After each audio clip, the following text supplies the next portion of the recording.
to Jonathan Taylor. Huge hole. He's at the 30. He's going to go.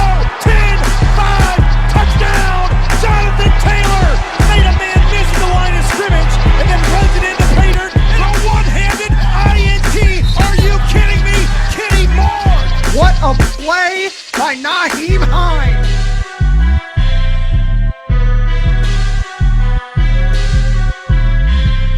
Horseshoe is back, baby. The horseshoe is back. What's going on, Colts Nation? Welcome back to another episode of the Bring the Juice Colts podcast. I have Rashaad with me again. We're recording this right after the Denico Autry video. We're going to continue again with the free agents for the Colts that we would resign and not resign. And today we're going to talk about another defensive end for the Indianapolis Colts, and that is Justin Houston. And we'll be honest here, folks. Rashaad and I took about 10, 15 minutes of hard thinking to actually be able to think of negatives that we can mention that didn't pertain to what Denico Autry had. Right. So it was difficult at first, but I think we figured it out. But the first thing we'll talk about the positives, how we started. The first thing that we'll talk about is the leadership that Justin Houston provides. Everybody has seen the clips of him in pregame, getting the team hyped and motivated and knowing what's at stake. You know, he's had a habit of that ever since he was brought into Indianapolis. We remember from the Kansas City game when he first came back home, and we remember that, and it's been a thing of his ever since. And, you know, just a veteran presence in the locker room, somebody that really helps with the morale of the team in the locker room. I think, you know, Rashaad, I think that leadership quality that really just can't be understated how important that is, that Justin Houston does that. Yeah, you can't put a price tag on leadership, man. The things he give you, it's called the intangibles, you know, the teaching, the time he spends with the young D linemen, the DeForest Buckners and the Grover Stewarts. He talks to those guys and he spends time with those guys. And those guys will be the first to tell you how important Justin Houston was, you know, to their first couple of years growing up in the system, you know, developing those guys. And that's something that you can't put a price tag on. But speaking of price tags, I think one positive thing that we have to mention here is the contract.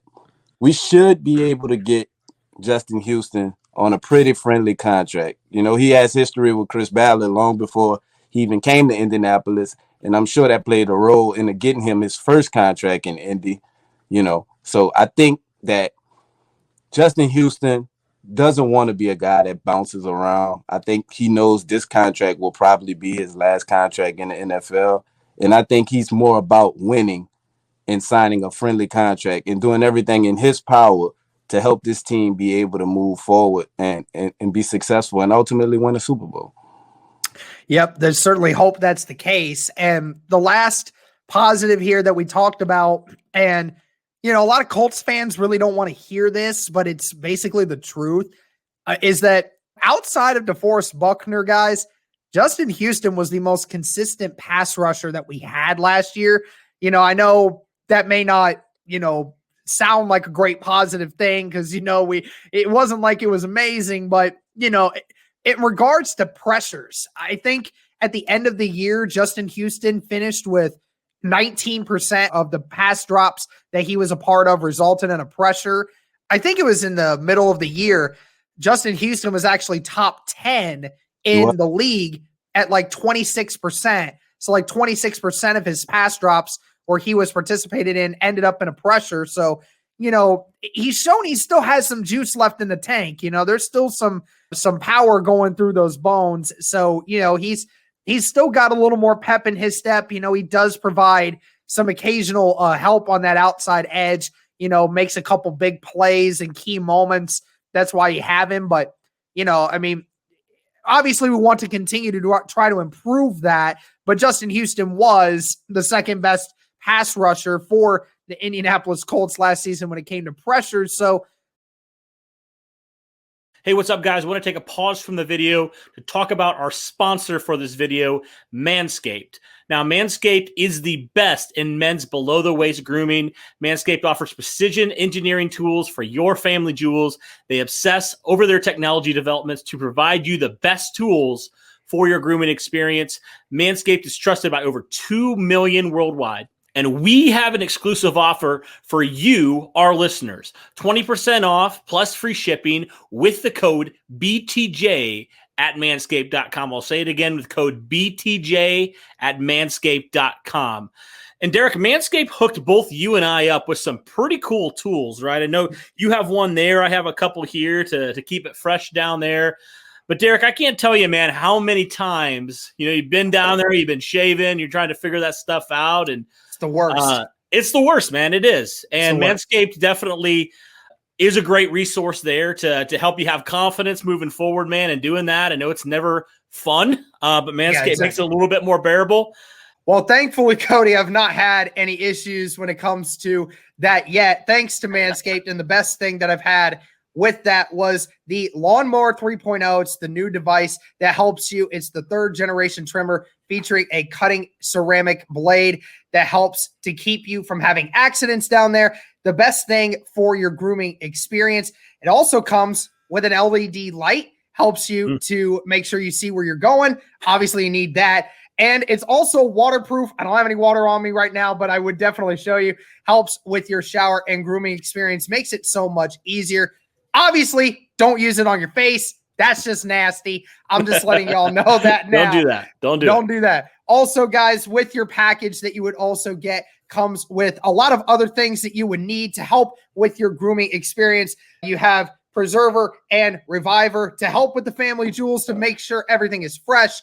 And also Manscaped throws in a bunch of other things, including boxer briefs and a travel to go bag to be able to bring your stuff on the road with you. Believe me, your balls will thank you. Cody, tell them how they can get started with their Manscaped experience. Absolutely. So 20% off and free shipping using the code BTJ, stands for Bring the Juice, BTJ at manscaped.com. Again, that's 20% off shipping at manscaped.com. Use the code BTJ. Unlock your confidence and always have the right tools with Manscaped. Thank you to all of you, including Manscaped, for sponsoring this video. Be sure to check them out, guys, and enjoy the video. Let's talk about the negatives here, Rashaad. You got the first one here. Why don't you tell people what it is? Oh, well, let's just be honest here. Justin Houston, at this point of his career, and really at pretty much his whole career, he never was a pretty flexible guy.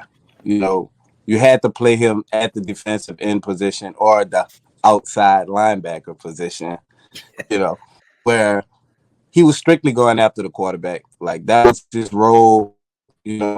That was all you can really do with him. You can't move him to the inside like you can to Danico Autry.